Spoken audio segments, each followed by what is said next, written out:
Craftsman Days are here at Lowe's with big savings on the tools you need. Right now, get a free select tool when you buy the Craftsman V20 2-pack battery kit. Whether it's the backyard, the bathroom, or beyond, Craftsman has the tools to help you power through and get the project done right. Because DIYing is unpredictable, but your tools shouldn't be. Shop Craftsman at Lowe's today. Valid through 6/18 while supplies last. Selection varies by location. Nats Chat is brought to you by Walters. Trying to get a beer before or after a Nats game and are unable to get the bartender's attention? Well, Walters has solved that problem and more. Welcome to Walters, where Walters' 24 self-pour beer wall awaits you. Ask your server for a beer card and hit the beer wall, pay by the ounce, and try a few suds before you settle on your favorite. Follow us on Untapped to get notified of all the new beers we bring in.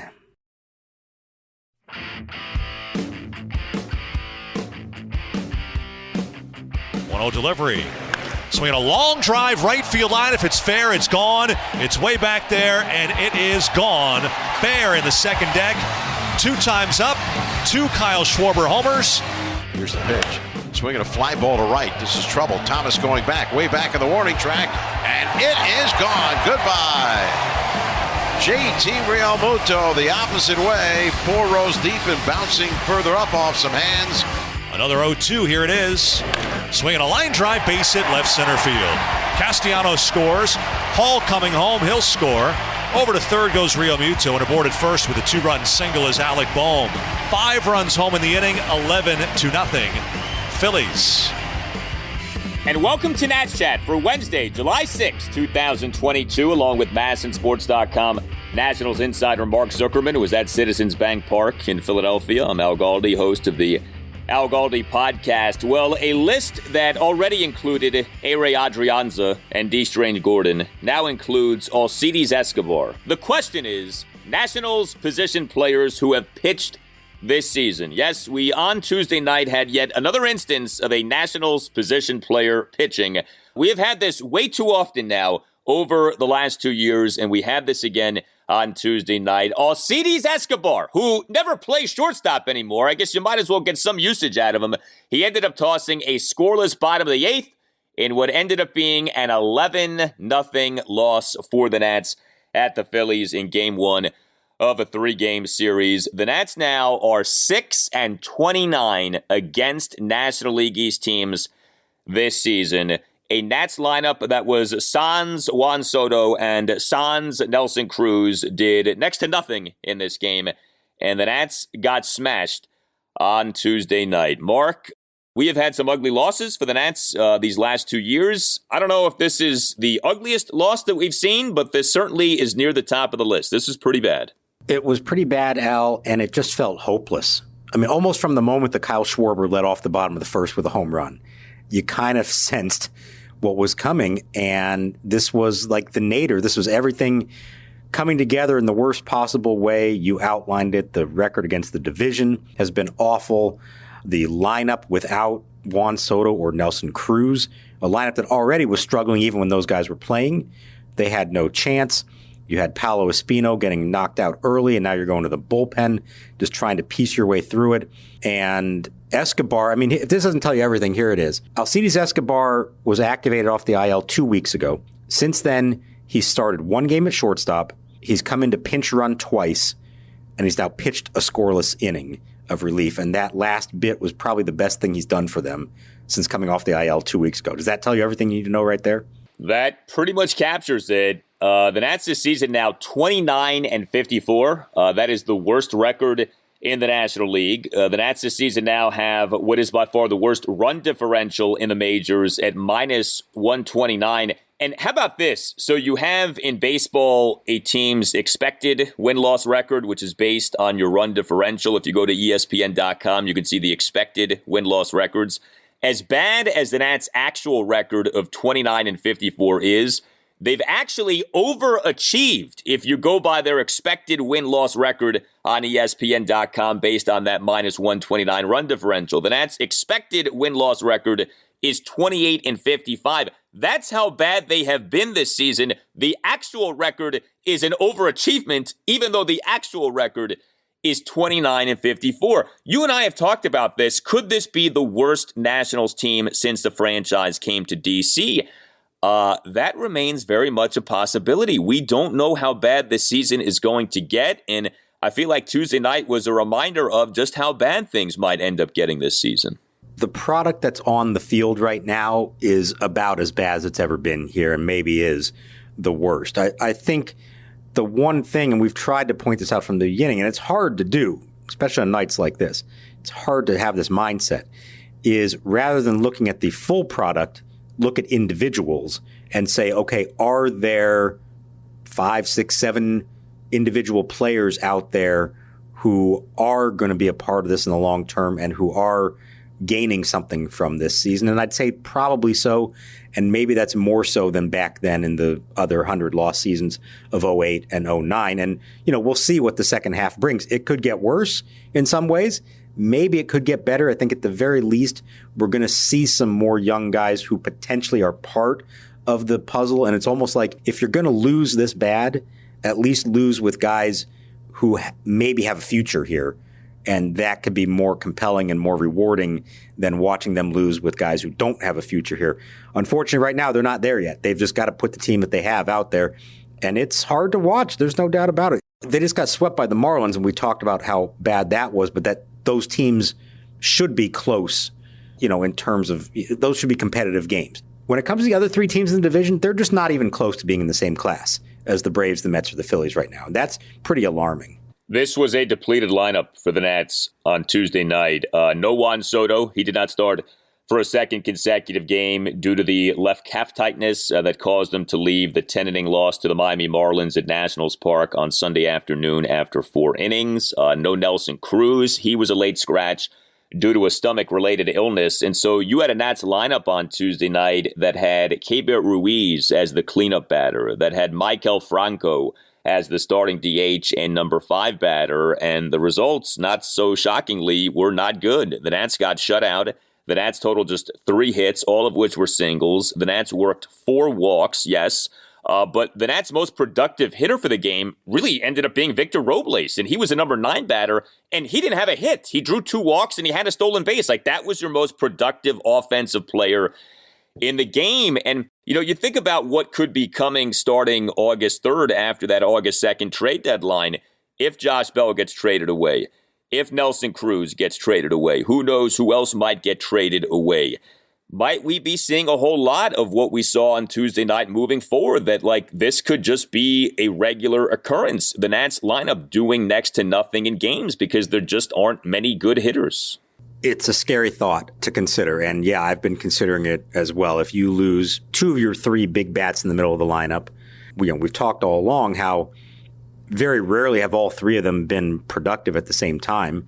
And when they aren't, it's hard to get much going. Well, you remove 2 of them entirely from the equation for the rest of the season.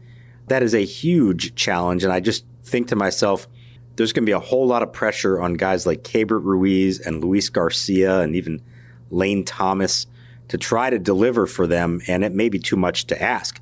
Obviously, Juan Soto is going to have the whole weight of the world on his shoulders the rest of the way, but if I'm an opposing pitcher, I'm probably not letting him see anything close to hitting, and we may end up with one of those, Juan Soto 500 on-base percentage in the second half of the season because teams just aren't going to pitch to him at all.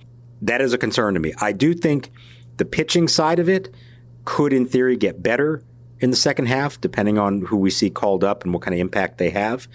But from an offensive standpoint, unless they make a trade, last year they made a trade and brought in Ruiz right away. Unless there is a trade that brings somebody in who can step right into the lineup and make a difference, I'm not sure where the offense is going to come from the rest of the season. It could be really rough. Yeah, it was a pleasant surprise last year after the fire sale that the offense actually was pretty good. And you got some surprising offensive production from guys like Lane Thomas and Riley Adams. So there is always that possibility. But no doubt, just looking at things logically and looking at where things stand right now, where is the offense going to come after the MLB trade deadline? And, we talk so often about the pitching problems and the lack of organizational pitching depth. where is the organizational offensive depth? Like, who are the hitters to be getting excited about? At least with the pitchers, we can talk about a Cade Cavalli and a Cole Henry.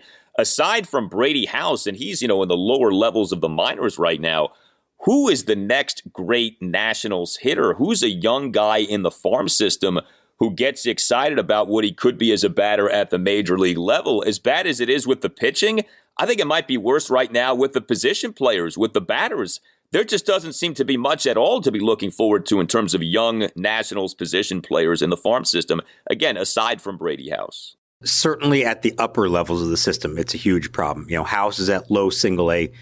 Christian Vaquero, the top international prospect, he's still in the Dominican. He's 17 years old, maybe even 16, and won't even be in the U.S. until next year. So you're talking about several years down the road before we see those guys.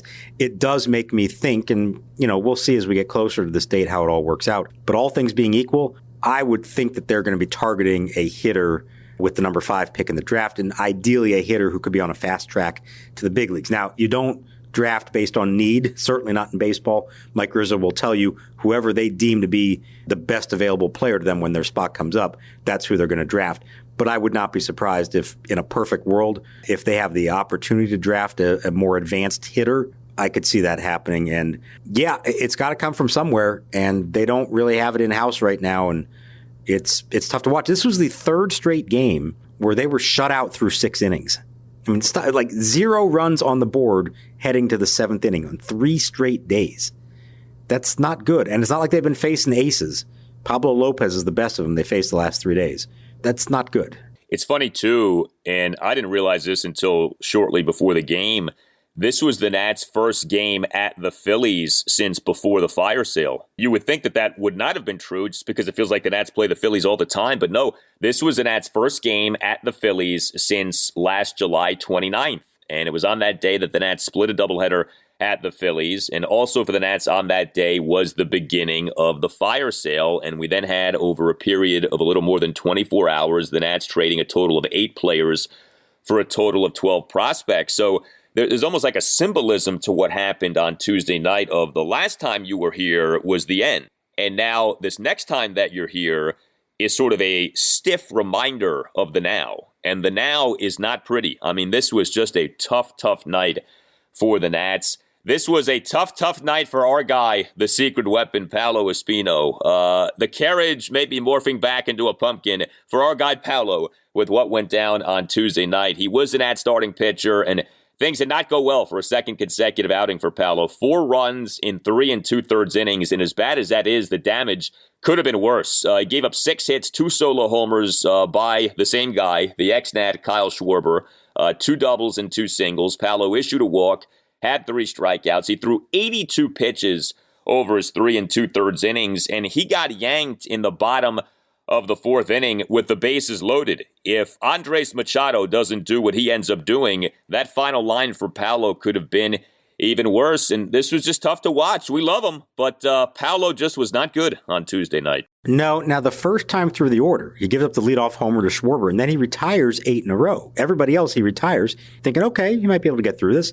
Then he gives up another homer to Schwarber, and you're like, okay, well, as long as he doesn't have to face him again, should be fine. Well, second time through the order, so this is the 4th inning now, you have 5 of the first 6 batters he faced, all reached base, and the only out was on a sacrifice fly that was hit almost to the warning track.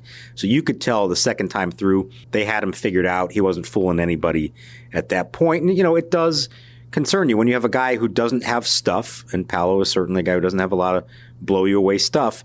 There's a little bit of an expiration date there. And the Phillies had already seen him a couple weeks ago. You have, now seeing him the second time in this game, and it's a good lineup, even without Bryce Harper. And yeah, by the time he went through the lineup a second time, it was like, nope, it's not going to happen. And Davey was not going to let him face Schwarber again. He brings in Andres Machado with the bases loaded. To his credit, Machado strikes him out and had a little bit of a strut off the mound after he did it. So good for him for getting that out. But, I do worry that Paolo Espino, while he's a valuable guy to the team, he can do a lot for you, to expect him to maintain the success rate that he had up to about a week or 2 ago was probably too much to ask. You just hope that he can at least consistently give them, 5 innings and give them a chance to win. In this game, he couldn't even do that. The homers by Schwarber off Paolo were vintage Schwar bombs. The leadoff homer there in the bottom of the first, a full count homer, 412 feet per Statcast. And then the second homer, a 2-out solo homer, bottom of the third, 431 feet per Statcast. That first homer went to dead center. That second homer was a bomb to right field. I mean, Schwarber just destroyed those baseballs there from Paolo Espino. And, this was Paolo's 5th start, and the first 3 were kind of so-so. The third one was actually pretty good, but now these last 2 starts, numbers 4 and 5, have not gone well. His previous outing prior to Tuesday night's 8-7 loss to the Pittsburgh Pirates at Nationals Park last Wednesday afternoon. Paolo in that game, 4 runs in 4 into third innings. So it may well be that he is being exposed here. We did kind of see this last year. This is when things started to go downhill for Paolo, when he started making starts on the regular, and he had some good starts, but he also had some rough ones, and the numbers plummeted. It may just be that, look, he's a reliever, he's a long man. He doesn't necessarily have to be buried to just doing the ends of blowouts for the Nats. He can do a little more than that, but starting may just not be his thing. Maybe we are seeing that as time goes on here. Yeah, the problem is, though, they don't have anybody else right now. I mean, he's their number 4. They don't have a number 5 at the moment. Somebody's going to have to come up to start Thursday's game with Jackson Tatro now out. So even if he continues to struggle, they don't really have a choice but to leave Espino in the rotation for the time being until somebody else comes along.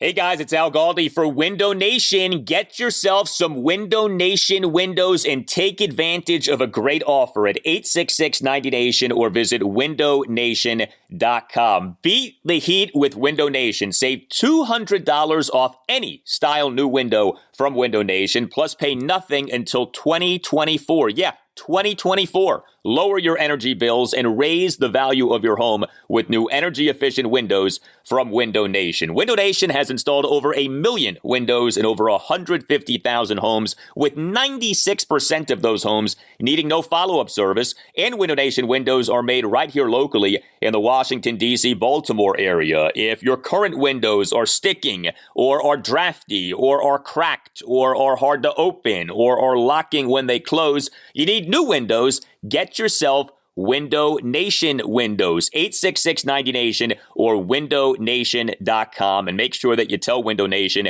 that Al Galdi sent you and ask for the deal. Save $200 off any style new window from Window Nation, plus pay nothing until 2024. 866-90Nation or windownation.com. That's 866-90Nation or windownation.com, and make sure that you tell Window Nation that Al Galdi sent you. The pitch. Swinging a soft line drive. That's going to be over Bell's head and dunk in for a hit. It'll be picked up by Cesar Hernandez as 2 runs have come in to score. And Schwarber goes over to third. A little broken bat bleeder right over the head of Josh Bell makes it 8-0 Phillies. Stott and Vierling score. Schwarber goes to third as that ball barely reached the outfield grass.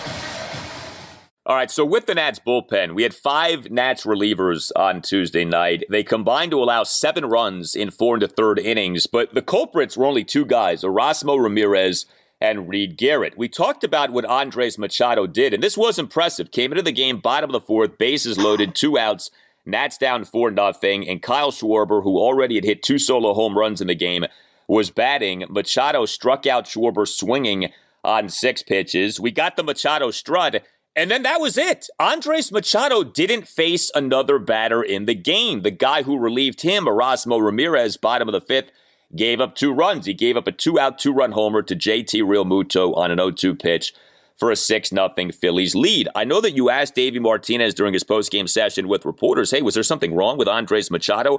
Especially for the Nats in this difficult pitching predicament that they're in right now.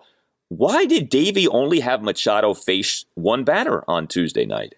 Yeah, I thought it was a little odd. I thought either something's wrong with him, unfortunately, or for whatever reason, they just didn't want to continue. And his answer was essentially that Machado has pitched a lot lately, and he didn't want to burn him up so much so that he wouldn't be available the next day or even the day after that. And you hate to say it, but even at 4-0, maybe you're already thinking this may not be a competitive game.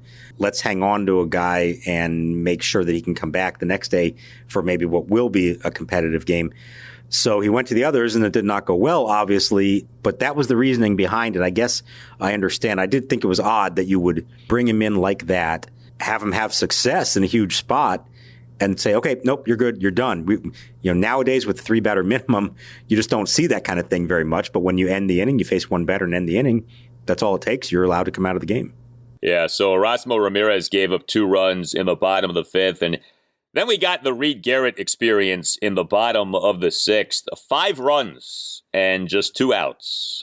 This was not fun to watch. Reed Garrett, 5 runs, just 2 outs, gave up 4 hits, issued 3 walks. He threw 44 pitches in that bottom of the 6th inning. Jordan Weems tossed 1 and a 3rd scoreless innings. And then we got Alcides Escobar pitching. And he did toss a scoreless bottom of the 8th. I mean, I'll give him credit. He gave up a single. He issued a hit by pitch. He did the thing that we see from position players when they pitch. If you throw a ball like 30 miles an hour and, ha, ha, ha. As we've discussed, it's not really funny anymore because we've seen this way too often with the Nats in recent years. I was thinking about this, though. So we have Josiah Gray pitching Game 2 of this series, and then there's the TBD for Game 3. You would think, okay, maybe a bullpen game is an option. Well, I would think if, to whatever extent, a bullpen game was an option, that would seem to be off the table of 5 relievers having to pitch on Tuesday night, or not necessarily, in your opinion? It would depend on what Josiah Gray does, I guess, on Wednesday. If he somehow gives them 7 innings, and maybe you use Finnegan and Rainey to close that one out, then you might be able to pull it off. And maybe that, too, has something to do with Machado. He's a guy who goes multiple innings. Maybe they're already anticipating that he could start Thursday and go 3 innings or something like that. We'll see. The minor league options are not great. Anibal Sanchez just made a rehab start Sunday. He won't be ready yet. Josh Rogers went to Harrisburg and is scheduled to start Wednesday night, although it's in pencil right now. It's not in ink. They were going to discuss that and maybe consider pulling him back, although they don't really think he's ready yet necessarily. Yohan Adon hasn't pitched in a little while. I'm not entirely sure what's going on there. So there are not some great options here. And so I would guess that they may be thinking best case they could do a bullpen game. But in order to do that, like you said, you have to get through the first 2 games of the series without burning up your whole bullpen. And Game 1 did not help that cause at all. No, it didn't. Just a tough night for the Nats. Certainly a tough night if you're a Nats fan. I know we had some updates prior to the game regarding some pitchers who were trying to come back from injury, and, guys who I think a lot of people maybe have kind of written off in terms of pitching the rest of this season. We'll see. But Sean Doolittle, Will Harris, do you think that we'll see either guy pitch again at the major league level this season? Or in Harris's case, pitch at all? Yeah, I mean, they are both encouraged by what's gone on. They also both know, specifically in Harris's case, how quickly this can go the opposite direction. Will Harris, thoracic outlet surgery, a little bit different than Strasburg, not the exact same thing. Remember, he started pitching in spring training, still had problem. They went in and found that he had a muscle tear and wound up repairing that. And he's just now coming back from it. He said he feels great. He's been throwing bullpens. He thinks he's close to now facing live hitters. And each step of the way, he's starting to feel the itch. He wants to be back. He wants to finally show them that he can be a reliable big league pitcher for them, and what's just been a disaster of a 3-year contract that he got. But as we saw with Strasburg and anybody else who has this surgery, until you're all the way back from it, you don't really know that something else could happen. So I know that he's trying to pump the brakes while being very anxious to come back. In Doolittle's case, he is playing catch off a mound now. He's going to throw a full bullpen session on Thursday. He's felt really good about the way this has gone since he had that PRP injection about 6 weeks ago or so for his elbow sprain. It sounds like all the follow-up tests have been good. He's very encouraged. Now, again, there's still some important steps. You got to ramp it up. You got to start facing hitters, see how it responds. But I think he's pretty adamant about coming back here and pitching for them in the second half of the year. And what difference will it make? I don't know. I think this is, at this point, more about 2 veterans wanting to prove they can come back from injuries and not just fade away like that. I think on a personal level, it would mean a lot to them both to come back and pitch this year. You can always email us, natschatpodcast@gmail.com. We got this email from Ian, perhaps, Ian, regarding this comp that I know has been made to you and has been made by others of, okay, this season's Nats team could be like the 2010 Nats team, and then next season can be like 2011. And Ian asked this question: do you think that this Nats team is similar to that 2010 team, or do you think we're closer to the 2009 team where we're at rock bottom and the only meaningful player was Ryan Zimmerman and we saw flashes of Michael Morse and Ian Desmond? And we have had this conversation to at least some degree before of, it'd be nice if this was like 2010 and then next year was 2011 and then the following year was 2012, but that may well be wishful thinking. As this season goes on, do you think that we are looking at more of a 2009 type team as opposed to a 2010 type team? I would say at this moment, we're somewhere in between the two, would be my guess. The performance, like we said, is like 2009, if not worse. The way they are just getting ransacked by some of these opponents, it just feels hopeless. Whereas the 2010 team felt like they were more competitive. They had a pretty decent lineup that year with Adam Dunn and Josh Willingham and Ryan Zimmerman.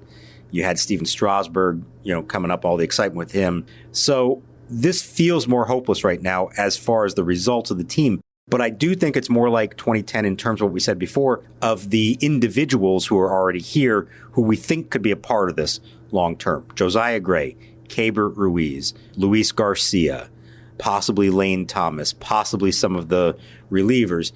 Even Jackson Tatro before he got hurt. We don't know. Maybe he could be a part of this moving forward. Josh Bell's kind of like Adam Dunn to me, and they didn't trade Dunn that year. They lost him as a free agent. He wound up not doing well for the White Sox. We'll see what they can get this time. For Bell, Soto is kind of like the Ryan Zimmerman at this point. I think the determining thing is going to be over the final 3 months, how many more potential building blocks do we see up here? Cavalli and Henry being the two biggest ones.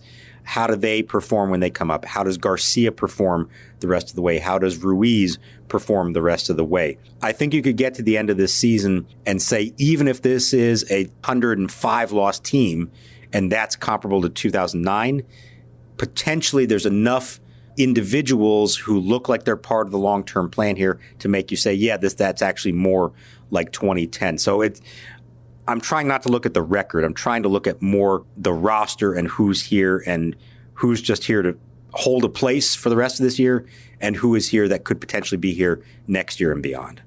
Well, MLB Pipeline on Tuesday came out with its updated top 100 prospects list. We have two Nats on the list: Cade Cavalli, number 48, Brady House, number 53. And so if you're a Nats fan, you cling to those two, you cling to some others, and you hope like heck the next time MLB Pipeline comes out with its top 100 that there maybe is an additional Nat or two on that list. But this team cannot do enough to get more good, young, promising players. And hopefully we will be seeing more good, young, promising players come to the Nats in the coming weeks here. You tell us what you think. Hit us up on Twitter at Nats_chat. You can email the podcast, natschatpodcast@gmail.com. You can get yourself a Nats Chat Podcast t-shirt by going to natschatpodcast.square.site. That's natschatpodcast.square.site. All Nationals radio highlights on Nats Chat are courtesy of 106.7 The Fan. For Mark Zuckerman, I'm Al Galdi. We'll talk to you next time on the Nats Chat Podcast. And we continue now with our look back at the month that changed everything for the Nats, July 2021. Today we look back at a 7-5 Nationals loss at the San Diego Padres, July 5th, 2021. This is a game that is notable for a few reasons, including Trey Turner homering on the first pitch that he saw in San Diego upon returning from injury. This also was a game in which John Lester was quite bad. Hard to imagine back then that Mike Rizzo would end up trading Lester for anyone, but Mike Rizzo, of course, did end up doing that. We thank you for listening to the Nats Chat Podcast, and we'll talk to you next time. Davey Martinez saying earlier today the swelling isn't completely gone, but he's able to swing the bat and put the glove on without any great discomfort. First pitch swinging and a fly ball to deep left field. This one way back, going, and gone. Goodbye. Into the second deck and straightaway left field on his first swing in 5 games. Bang! Zoom goes all-star Trey Turner.